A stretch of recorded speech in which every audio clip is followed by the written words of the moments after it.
रिवायात में मिलता है इमाम बहुत तुलानी सजदे किया करते थे। अगर आज के मैं आपको वक्त के हिसाब से बताऊं तो 3-4 घंटे का सजदा, कहना बहुत आसान है, घंटों सजदे में होते थे। मैं जिस वाक़े को पेश करना चाह रहा हूं आपने शायद बारहा उलमा से सुना हो, लेकिन मैं एक नए पहलू को पेश करना चाहता हूं। उसमें तुलानी तरीन सजदे चौथे इमाम के सजदे हैं। जब सजदे में हैं अपने घर में, वाक़या मैंने कहा ना आपने सुन रखा होगा कई उलमा से, तो अचानक आवाज़ आती है कि अरे मोहम्मद बाकिर कुएं में गिर गए। चौथे इमाम की ज़ौजा और पांचवें इमाम की वालदा हज़रत फ़ातिमा बिनते हसन, इमाम हसन मुश्तबा अलैहिस्सलाम की साहबजादी हैं।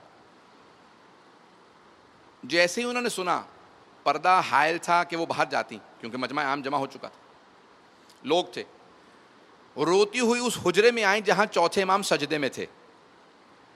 कहा मेरे आका, मेरे सरताज, हमारा बेटा कुएं में गिर गया।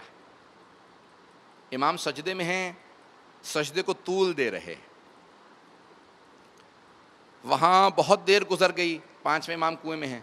अब लोग चीमी गोइयां कर रहे हैं, आपस में बातें कर रहे हैं, बच्चा तो शायद अब जिंदा नहीं रहा होगा, बातें हो रही हैं। यहाँ पे इमाम का सजदा तुलानी से तुलानी तर होता चला जा रहा है। इमाम ने अपने वक्त के हिसाब से सजदा तमाम किया। जैसे सजदे से उठे तो देखा कि आपकी ज़ौजा आंसुओं में है। अब अंदाज देखिए इमाम की गुफ्तगू का। कहा ए कनीज़ खुदा या अमत अल्लाह, ए कनीज़ खुदा, क्या बात है, आप इतना गिरिया क्यों कर रही हैं? कहा कि फर्जंदे रसूल, हमारा बेटा कुएं में गिर गया। अब देखें, बीबी ये नहीं कहती कि क्या आपको आवाज नहीं आ रही थी? कुछ लोग पहुंच गए।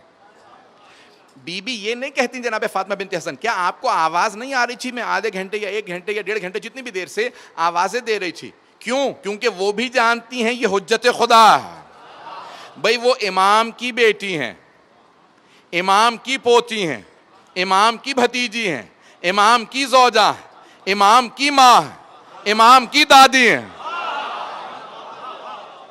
अगर रिश्ते पे पहुंच गए हो तो पहुंच गए हो। जो चारों तरफ से इमामत में घिरी हो वो आम बीबी नहीं थी। जैसे ही उन्होंने पूछा कि फर्जंदे रसूल, हमारा बेटा कुएं में गिर गया, इमाम ने पलट के कहा आंसू साफ कर लीजिए, मैं अभी हमारे बेटे को लेके आता हूं। तो अब मौर्रखीन ने यही कहा कि जनाबे फातिमा बिनते हसन ने आंसू साफ कर लिए। क्यों? क्योंकि जानती हैं जिसने जबान दी है वो हुज्जत खुदा है।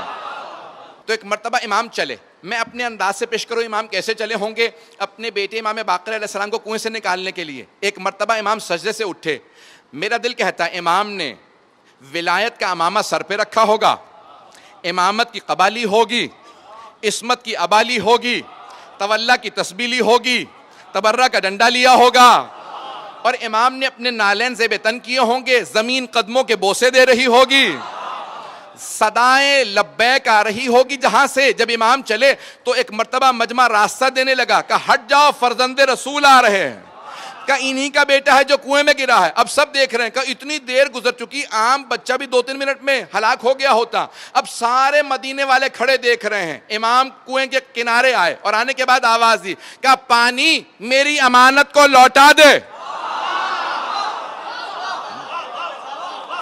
इमाम ने आवाज दी, का पानी मेरी अमानत को लौटा दे। सारे मदीने वालों ने देखा कुएं का पानी उभरने लगा। जब कुएं का पानी उभरा तो सबने देखा इमाम बाकिर पानी के अंदर नहीं, पानी के ऊपर बैठे हुए थे। मेरी बात को सुनिएगा, बिनारा नहीं आएगा। इमाम ने हाथों को बढ़ाया, चौथे इमाम ने आगोश को फैलाया, पांचवें इमाम आगोश में आए, इमाम ने सीने से लगाया, पेशानी का बोसा दिया, चलने लगे। जब चलने लगे तो एक ने हिम्मत की, सवाल किया, फर्जंदे रसूल, आपको कोई परेशानी नहीं थी कि मेरा बेटा कुएं में गिर गया? इमाम ने कहा नहीं। का एक लहजे भी परेशान नहीं हुए? इमाम ने कहा नहीं। क्या मैं पूछ सकता हूं क्यों परेशान नहीं हुए? इमाम ने कहा हां, क्योंकि जब मैं उसके सजदे में था मैंने उसकी इबादत में कोई खयानत नहीं की। जब मैंने उसके सजदे में खयानत नहीं की तो वो मेरी अमानत में कैसे खयानत?